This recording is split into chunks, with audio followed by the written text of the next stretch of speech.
video will give you an introduction to the CML refinement tool in Symphony. The refinement tool can be used to apply refinement laws to a given CML model, transforming it into a more concrete model while preserving the specified behaviours. One possible use of this is to develop concrete implementations from abstract models in a stepwise manner. We will now demonstrate the functionality of this tool. We have a simple example CML process open with two actions and a main action. In order to apply refinement laws to this example, I need to open the refinement perspective, which I do by clicking Window, then Open Perspective, followed by Other, and then selecting Refinement. This opens four panels associated with the tool. In the top right, we have the refinement law list, where applicable laws will be shown. Below this is the CML refinement proof obligations viewer, where any refinement provisos will be added. Below that is the display for a given refinement proviso. And finally, to the left of this is the refinement law detail view, where we can see details of a given law when selected. Many of the refinement laws we provide have been implemented using the Maud rewrite system. Therefore, to use these, you first need to download and install Maud, and then configure Symphony to be aware of it. We do this by going to Window, then Preferences, and then under the Maud Setup tab, add the Maud binary location, which we do by going to Browse, and then finding the Maud binary location, clicking Open. The second box will be already filled, so you can simply ignore it. Then click OK. I begin a refinement by first selecting a block of CML I wish to refine, right-clicking and selecting Refinement in the context menu, and then Refine. The tool finds three applicable laws as shown. We can see the details of the law by clicking on one. In this case, we want to apply the guard equivalence law, which I do by double-clicking. This law requires a meta-variable input required of type expression, and so we enter true.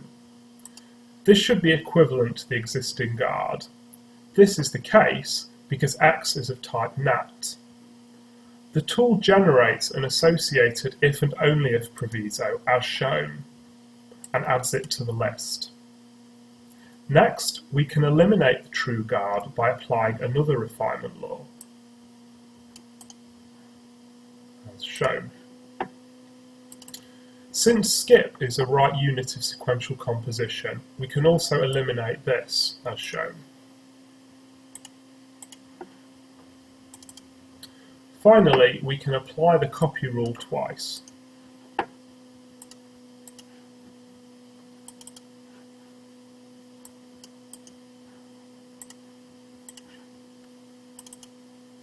And that completes this simple refinement. So hopefully that's given you a simple understanding of the core functionality of this tool. As mentioned, the rules that we have implemented are implemented using this Maud rewrite system. We've created a simple DSL in Maud for representing refinement laws, which we now show. This means that the set of refinement laws can be easily extended as required by editing CML refine.maud in the refinement directory of Symphony. Another application of this tool is for verification of distributed implementations, which we will now exemplify. Shown on the screen is a chronometer process.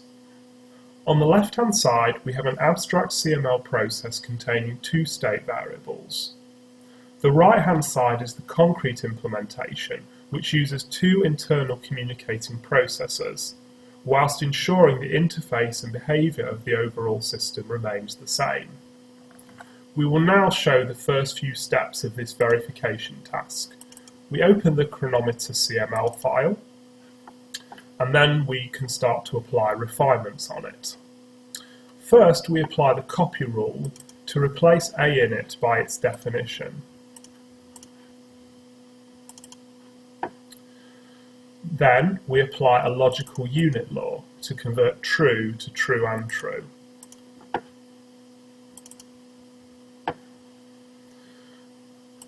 Finally, we apply specification sequential composition introduction to split the specification statement into two specification statements composed in sequence.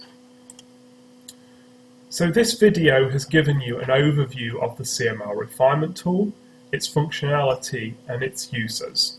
Thank you for watching.